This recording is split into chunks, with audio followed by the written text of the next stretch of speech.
Welcome back to Learn SKN, and today we are going to conclude or try and conclude the mid-June 2016 POB paper 2. We're going to try and finish it with question 6 and 7. We previously did question 1 through 5, and so we're going to continue with 6 and 7 naturally. But before we jump into the question, of course, you know what you have to do now. Like the video, subscribe to the channel, and hit the notification bell so you know when Learn SKN drops yet another POB video. Exams are rapidly approaching, so make sure you subscribe so you know when more papers are on their way. Okay, good. Let's jump right into it. Number 6, A1. Define the term consumer protection. 2 marks. And so consumer protection can be defined as all the systems or laws that are put in place to safeguard the customers from the corporations or the companies. That's one way of putting it. So it's all the systems and laws and mechanisms that are in place to safeguard the customers from the business environment or from the companies. That's one way you can look at consumer protection. Or we can look at this definition here, consumer protection. I mean, most of them are laws. So laws to control marketing activities to ensure they are fair and accurate. So again, you can define it as systems or laws or mechanisms in place to protect the customers from marketing activities or from companies to ensure that their customers are treated fairly and accurately. So whichever way you want to phrase it, you know, that would be fine. You don't have to go and be all bookish about it. Just know that it's all about protecting the customer from the businesses and their marketing activities so that everything is fair and accurate. Then we have identify 2 social services provided by the government. 2 social services provided by the government. All right, so you have, of course, health. Health services are provided by the government. You have your health care, your health centers, your hospitals, etc. Of course, education. That's one of the big ones, education. So you have your different schools, primary, your secondary, university. All those are social services provided by the government. Of course, you have infrastructure or roads and transport. So government provides, you know, public transportation for those who need to get from point A to point B. They also provide the proper roads, bridges, all the infrastructure that is needed for persons to carry out the day-to-day activities, including businesses. So all those are social services provided by the government. And of course, right here in the textbook, provision of social services, they are outlined, and you have healthcare right there as one. You have national insurance. That's another one you can use. That's, you know, the government have you pay as you go. Those kind of, they deduct from your salary to help everybody, but the national insurance is a system that enables persons to pay for their health care if they cannot afford to do so. So you have national insurance in certain countries. As I said before, education is one, and we have roads and transportation and infrastructure. So those are social services provided by the government. Okay, good. Next part. You only have to identify, so easy marks. Describe one way in which the government carry out the following responsibilities. One way in which they carry out the following responsibilities: protection of the environment, security of the state, maintenance of a safe climate for investors. So the first one, protection of the environment. So in the textbook, they outline these particular areas, protection of the environment. And so the question is asking us to describe one way in which the government may carry out this responsibility, but there are multiple ways that the government can carry out this responsibility. One of the obvious ways would be, of course, zoning laws. The government would implement zoning laws, meaning that certain companies cannot locate in a certain area so that certain pollutants are not introduced to the environment in certain areas. So zoning laws are a key part to help protect the environment. You don't want any companies that exhaust certain chemicals close to, you know, maybe water areas that people might end up drinking. You don't want them to contaminate the water. You want them to contaminate the soil. You don't want them to contaminate people. So zoning laws is one way in which the government can protect the environment. Another way is, of course, to offer incentives for companies that are practicing using green technologies, or practicing sustainable ways of production. So companies that might want to buy a solar system companies that might want to buy solar panels and things like those to use solar energy, they might be incentivized with tax exemptions and things like that, and you know, tax write-offs and stuff like that, because the government want to promote the use of these solar panels to reduce the carbon emissions from the factories and things, from the generators in the utility areas and things like that. So incentives, that's one way in which they can also protect the environment. Then of course you have certain programs that the government would take part in. For example, reforestation programs. They have an example in here where they say, for example, in Jamaica, the Ministry of Economic Growth and Job Creation seeks to balance economic growth with environmental protection. It does this through supporting initiatives such as National Tree Planting Day. So the government can support certain initiatives that would help to protect the environment, such as reforestation. Of course, you have rules and laws and regulations that speaks to proper disposal of waste. So you can't just go and dump your waste in the water, in the rivers, or wherever. There are laws in place and legislation that would tell you where you can dump, how you can dump, and things like that. So you can't just go and just do as you wish. So you have laws protecting the environment, and so they have to make sure the companies carry out those laws. And of course, we have production and disposal of waste. Now, after production, there are certain byproducts, certain waste material that companies just might want to dump here, there, and everywhere. But using technology appropriately in the production and disposal of waste is an area that is evolving. And so the government wants to encourage persons to focus on things like recycling. See, the government focus on recycling legislation and a public awareness program. Example of using appropriate technology in Barbados include the construction of a sanitary landfill and waste management center with new components. So you see, the government would be the ones who build and implement these ways of proper disposal of waste. So the reality is that the government, for them to help in environmental protection, is about a lot of laws and regulations and supporting certain initiatives that would help the environment. So those are ways that the government would help to protect the environment. Then of course you have security of state. And this is an obvious one, of course. Police, they would provide police, the army, defense force. Those kind of entities are there mainly to protect the country, protect the people, protect the citizens. And of course the textbook again outlines how the government carry out the responsibility of state security. And you have things like I said before, national defense, that includes your different security forces, that includes both internally and externally, because you have your internal, you have your police and that kind of thing. Then you have externally, you have your military that would protect your borders and things like that. Then you also have diplomacy, where the government would try to quash any conflicts with neighboring islands or nation states. So of course you have to carry out diplomacy. You can't go and fight one thing like that because your citizens are not going to benefit. And it's not just physical war, you have trade wars and things like that. So to protect your citizens, you would try to use diplomacy as much as possible to ensure that you don't have any conflict with external entities. So this is a very commonsensical one. National defense, fire service, coast guard, those things. A very, very simple one to sort through. Security of the state. Okay, and then you have maintenance of a safe climate for investors now. Safe climate for investors. So you want to make the country nice and smooth for persons to come and invest. So how do you go about doing that? One of the key ways you do in doing that is like offering tax breaks or tax holidays to companies who want to come and set up in the country. So you give them tax incentives.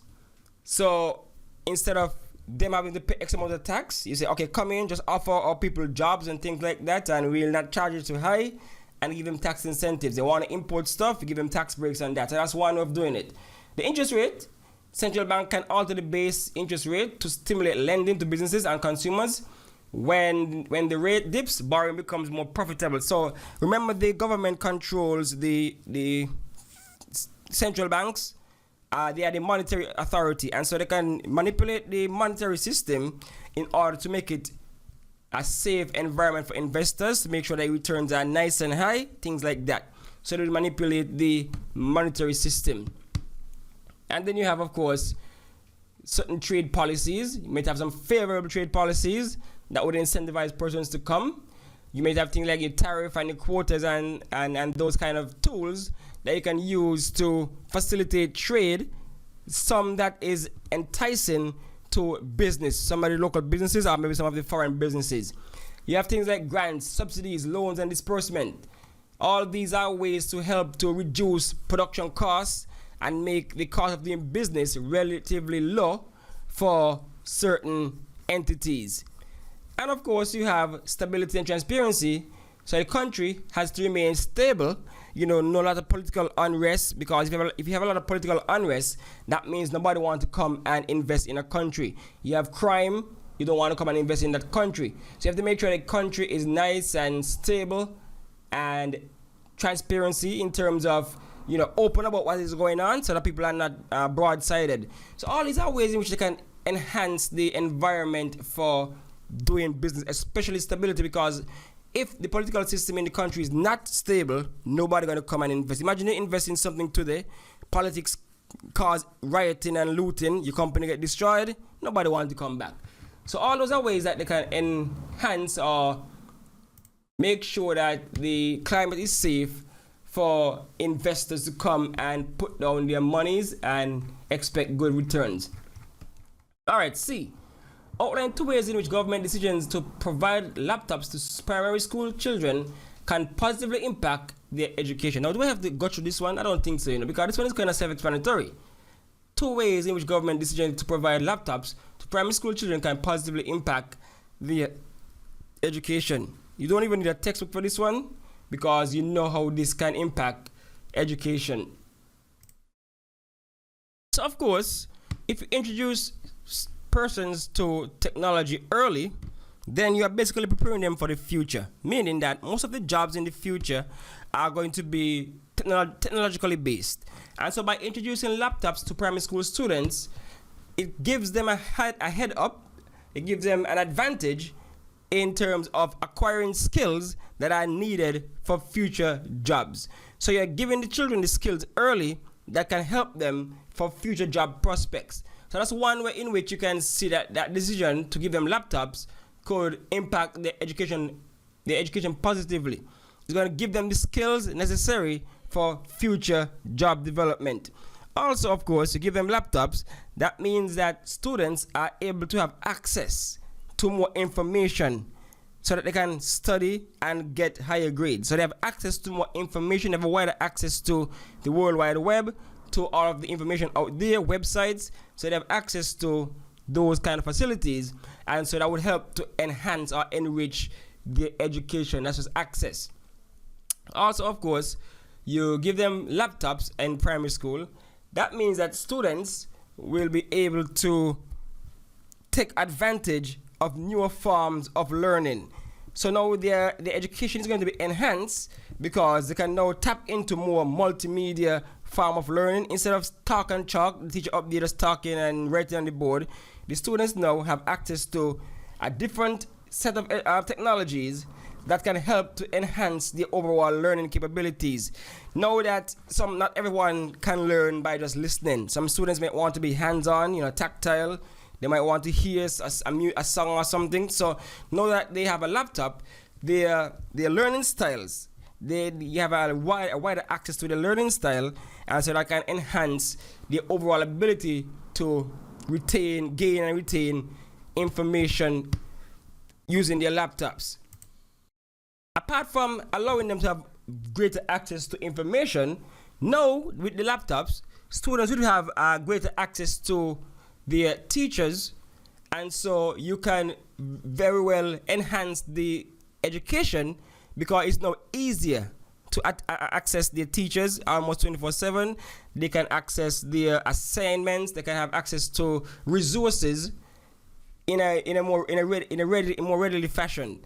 So instead of having to wait until you go to school to take your notes and etc., you can easily, use a Zoom class, use a Google Classroom. And I mean, both of those this might have been a 2016 paper, But all of this came to fruition in 2020 when we realized that COVID came around and we had to resort to distance learning and work from home and those kind of things.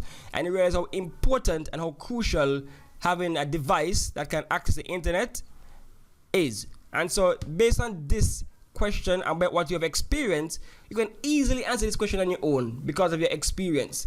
So it's a common sense question, an application question, and so if you just think back as to your experience and the way in which you view, instead of laptops, laptops would have a similar job to computers, so same way, devices. So just use that information and you'll be able to answer that question easily. D. Explain how governments use each of the following measures to regulate business activities. And so you have taxation, safety, and health. And that's the last question for this one. All right, go to taxation. How does it use taxation to regulate business activities? Okay, so taxation can be used to either increase or decrease the overall cost of doing business. And so the government can use taxation to either curb business activity, or it can use the taxation to enhance business activities. Meaning, if they reduce taxes on certain things, then that would mean that the business will be able to operate a little freer and, without all the paperwork they have to go through and things like that. But if they tack on some taxes, then the taxes can actually cause the business to go in one way or the other. For example, you might have a carbon tax. That might cause the company to be more sustainable. They might install things that capture carbon and reduce emissions and things like that. If you have taxes for importation, it might cause the business to focus more on local resources as opposed to importing because it's too expensive. Also, if you have a tax on not just consumers, businesses importing, but consumers, then that would lead them to more direct their purchases to the local businesses. So taxation can be used for a number of things. It's a tool that can be used for a number of things depending on what outcome the government requires from the business. So you can use to regulate the business's behavior towards environment, towards laws, towards labor, things like that. Because you can use taxation, like a tax write-off or tax incentive, to cause the business to train their workforce or something like that. So taxation is a one key that they can use in whichever way, either to enhance or as a punitive measure, or as a measure to encourage a business to do certain things as opposed to something else. Taxation can be used for that. And so, very similar to taxation, the government can use other regulations and laws to regulate the business activities. And when you consider regulating business activities, you normally come down to see, what you have to think about is ways in which the government can make the business do something that they would normally do if it wasn't for the intervention of the government. Like, for example, with safety and health, you might have water, like no disposing of waste in the water. You might have a law against that. And so businesses would now have to think twice about disposing of waste material in the water supply.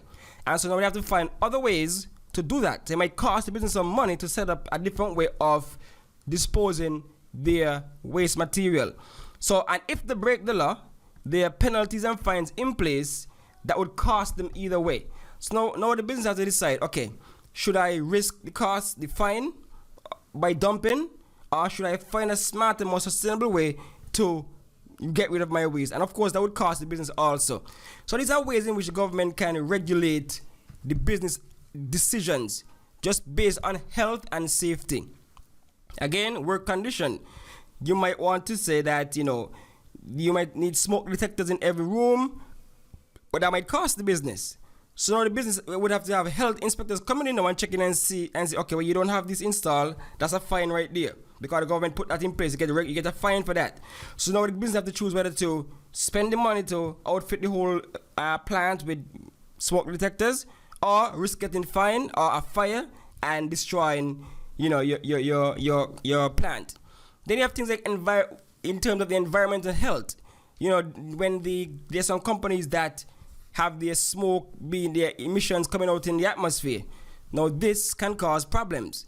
but for the environment and for people alike. So the government would put things in place such as, carbon, well, we said carbon taxes up there, but they would put things in place where if they don't apply these regulations, then the company would be fined. So all these are ways in which the government would help to regulate safety and health in a business. Government might also require that certain producers, an next example, put certain labeling in place on their food products. You have to state what's inside, the nutritional facts, etc., for safety and health reasons. Again, this is mandated by the government, and so therefore the business would have to now shift towards whatever standard is in place, whatever labeling process is in place, or they might get fined for that. So these are the things that you have to think about when answering this question. How is it that the government can cause the business to change their behavior based on safety and health? It's not only just physical health, but also safety on the workplace. Your working conditions. Is it heated? Is it clean? Is it have proper hygiene? Things like that. So those things have to be in place, or else the company would basically get the wrath of the government. All right. So that's it for question number 6. And we are going to stay here for now. Question number 6 was a little lengthy one. We're going to stay here for now. And the next video we're going to do will be based on question 7. And that will be the last question for the May-June 2016 Principles of Business Paper 2 for CSEC. All right. So that's it. Thanks for watching. Thanks for listening.